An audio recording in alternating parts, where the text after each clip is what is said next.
মুন্সিগঞ্জের শ্রীনগরে হাজী Abdur Razzak and Anwara Begum Memorial ফাউন্ডেশনের উদ্যোগে অসহায় দুস্থ পরিবারের মাঝে খাদ্য সামগ্রী বিতরণ করা হয়েছে। শুক্রবার সকালে উপজেলা কুকুটিয়া ইউনিয়নের প্রতি বছর রোজার মতো এইবারও সুরদিয়া গ্রামে হাজী আব্দুর রাজ্জাক অ্যান্ড আনোয়ারা বেগম মেমোরিয়াল ফাউন্ডেশনের আয়োজনে ইউনিয়নের ১৬০০ অসহায় দুস্থ পরিবারের মাঝে এই খাদ্য সামগ্রী বিতরণ করা হয়।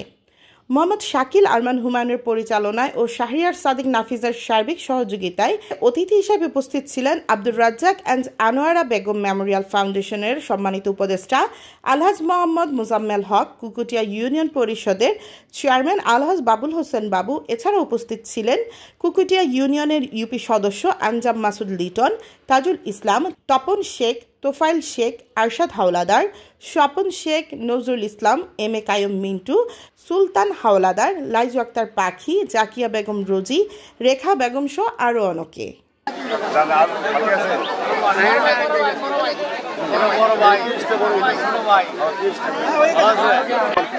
আরেকটা